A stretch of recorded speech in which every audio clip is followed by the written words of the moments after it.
Greetings world, we are anonymous. An intriguing Foreign Intelligence Service (SVR) report circulating in the Kremlin today states that the most secret federal grand jury ever impaneled in American history has paralyzed Washington, D.C. with fear after its swiftly moving this past Friday, 19th of April, to claim its first Hillary Clinton victim just hours before President Donald Trump left the United States on his historic trip to Saudi Arabia.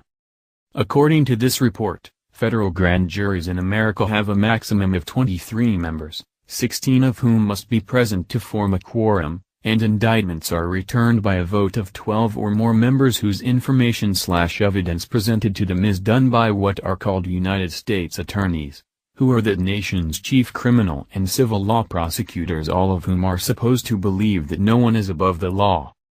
Being led by June H. Kim, the acting U.S. Attorney for the Southern District of New York, this report continues, the secrecy of this federal grand jury was so complete it was able to indict, achieve the arrest of, and conviction, of a top Hillary Clinton surrogate and former U.S. Congressman named Anthony Weiner in less than 24 hours with no leaking to the U.S. mainstream propaganda media, and was so rapidly accomplished. Weiner's wife, and Hillary Clinton's top aide, Huma Abedin, didn't even know what was occurring, and 2 hours after Weiner pled guilty, filed for divorce against him.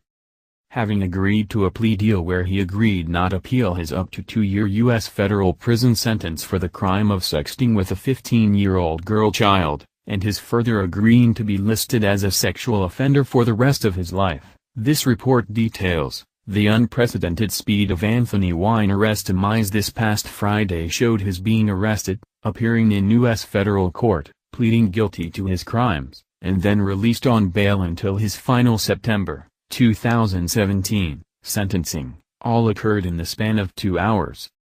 As to the incredible secrecy and speed in which Anthony Weiner was processed by President Trump's Department of Justice, DOJ, this report explains, is believed to be due to his becoming a witness to Hillary Clinton crimes and before he could be suicided or killed, and as evidenced by U.S. Attorney June Kim only asking for a 21-27 prison sentence, as opposed to the 10-year sentence Weiner was facing.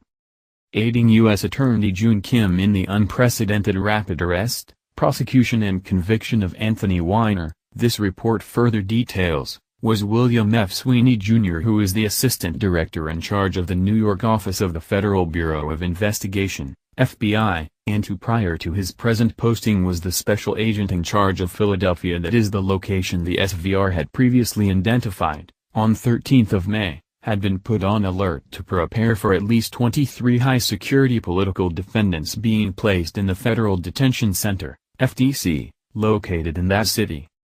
Important to note about FBI Assistant Director William Sweeney Jr., this report says, was that in late 2015 he was preparing to present evidence before a federal grand jury proving that both Hillary Clinton and her husband, former President Bill Clinton, were integral parts and the main beneficiaries of a massive green energy Ponzi scheme that funneled millions of dollars into the Clinton Foundation money laundering organization using a scheme concocted by their close friend and associate Troy Ragg. In late 2015, this report continues, FBI agent in charge William Sweeney Jr. was refused by then FBI Director James Comey to further investigate the Clintons as a few months prior to Troy Ragg and his criminal associates being indicted, Hillary Clinton had announced she was running to be U.S. president and that Comey said he wasn't going to have the FBI interfere with. To placate/subdue FBI agent in charge William Sweeney Jr. after he had stopped his criminal investigation into the Clintons, this report continues, last July, 2016, FBI Director Comey elevated him to be the assistant director in charge of the New York field office, but shortly after President Trump was sworn into office, Sweeney Jr. approached then U.S. Attorney for the Southern District of New York Preet Bharara to reopen the Clinton investigation, which Bharara refused to do and led to Trump firing him on 11th of March. With Bharara now gone, this report says, President Trump elevated June H. Kim to be the acting U.S. Attorney and work with Sweeney Jr. on the Clinton investigation, and whose first targets for prosecution were Anthony Weiner and his wife Huma Abedin, but that FBI Director Comey attempted to derail on 3 May when he testified before the U.S. Congress that Abedin was not criminally charged even though she sent classified emails to her husband, and that led President Trump to firing him 6 days later on 9 May. Central to FBI Director Comey's protection scheme to keep the Clintons and their criminal associates from being prosecuted, this report explains, was his bizarre legal theory that intent first had to be established before anyone could be prosecuted, but who was directly opposed by now acting U.S. Attorney June H. Kim, who in prosecuting some of America's most notorious mafia and Asian gangs stated that intent didn't matter in criminal prosecutions, only if a crime had been committed.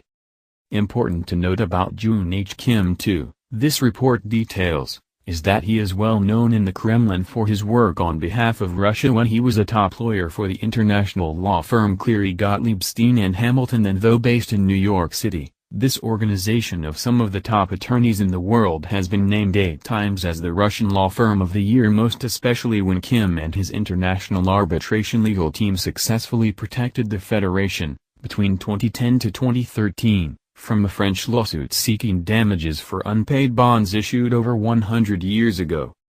To how June H. Kim was picked by President Trump to lead the prosecution of the Clintons and their criminal associates, this report further notes, was accomplished through negotiations between Cleary Gottlieb Steen and Hamilton managing partner Michael A. Gerstenzang and one of his most powerful clients named Henry Kravis, who as a co-founder of the American multinational private equity firm Kohlberg Kravis Roberts & Company, KKR, was interviewed by President Trump to be his U.S. Secretary of the Treasury. With some quarters in America praising President Trump's actions in keeping criminals such as the Clintons from taking over the presidency, this report concludes, this nation's mainstream fake news propaganda media, nevertheless, continues trying to hide the Clintons' assassination murder of Seth Rich for his leaking tens of thousands of Democratic Party and Hillary Clinton emails to WikiLeaks, and that led Foreign Minister Sergei Lavrov to compare the U.S. media to those of Soviet communist times by his stating, "I sometimes get the impression that many U.S. media outlets work according to a principle which was common in the Soviet Union. Back then, people used to joke that the newspaper Pravda, truth, had no truth in it, and the Izvestia, news, paper has no news in it. I get the impression that many U.S. media operate in the same way. We are anonymous. We are legion. We do not forgive. We do not forget. Expect us."